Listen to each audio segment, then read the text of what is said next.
अहोई अष्टमी पर बन रहा है दुर्लभ संयोग, पूजा में ज़रूर बरतें ये सावधानियाँ।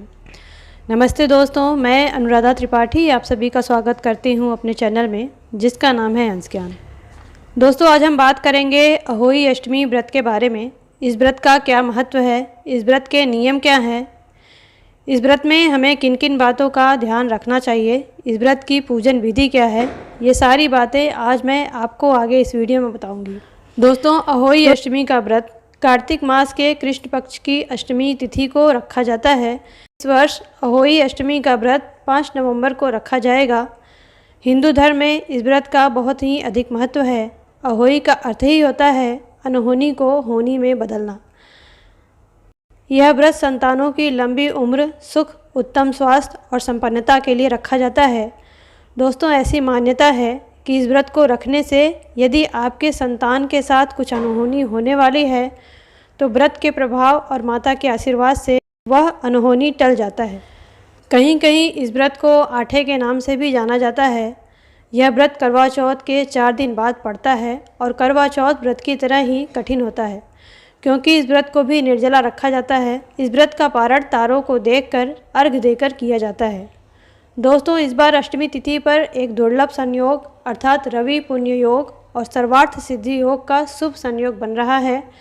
माना जाता है कि इस योग में रखे गए व्रत का साधक को दुगुना फल प्राप्त होता है। दोस्तों, आप जब भी अहोई अष्टमी का व्रत करते हैं तो पूजा करते समय भगवान शिव और माता पार्वती के साथ साथ उनके पूरे परिवार यानी भगवान कार्तिकेय और श्री गणेश जी की भी पूजा साथ में करनी चाहिए। और अहोई अष्टमी की कथा सुनते समय 7 प्रकार के अनाज को अपनी हथेली में रखें और कथा सुनने के बाद वह अनाज गाय को खिला देना चाहिए।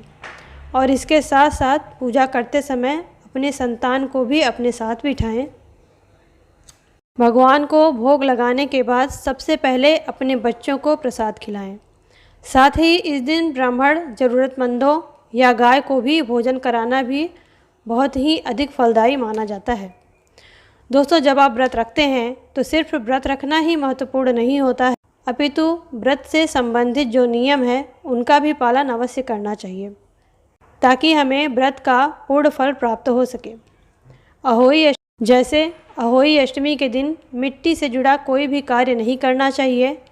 आज के दिन बागवानी वगैरह करने से भी बचना चाहिए, खेतों में जाने से भी बचना चाहिए क्योंकि मिट्टी में छोटे छोटे जीव जंतु होते हैं और मिट्टी में काम करने की वजह से उनकी हत्या हो सकती है। अतः मिट्टी में काम करने से बचें। साथ ही इस दिन नुकीली चीज़ों को भी इस्तेमाल नहीं करना चाहिए, इसलिए सिलाई आदि से जुड़े कार्य भी नहीं करें। व्रत वाले दिन किसी बड़े का अपमान भी नहीं करना चाहिए और साथ ही साथ गाली गलौज और किसी को अपशब्द बोलने से भी बचना चाहिए। दोस्तों, धार्मिक मान्यता है कि अहोई के विधि विधान से किए गए व्रत के प्रभाव से माता और संतान दोनों के जीवन में सुख समृद्धि आती है और उनकी सभी परेशानियां समाप्त हो जाती हैं। आपके संतान के ऊपर कोई कष्ट बना हुआ है, आपका संतान किसी कष्ट से पीड़ित है, यह उपाय करके आप अपने संतान को कष्ट से मुक्ति दिला सकते हैं। इसके लिए आपको अहोई अष्टमी से 45 दिनों तक ओम पार्वती प्रिय नंदनाय नमः मंत्र का 11 माला जाप करना है। ऐसा करने से संतान से संबंधित सारे कष्ट मिट जाते हैं और माता की कृपा आपके और आपके संतान के ऊपर बरसती है। अहोई माता का आशीर्वाद आप सबके ऊपर बना रहे। आशा करती हूँ कि आपको ये वीडियो पसंद आया होगा।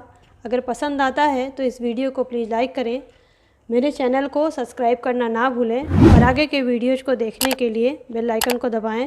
वीडियो को देखने के लिए धन्यवाद।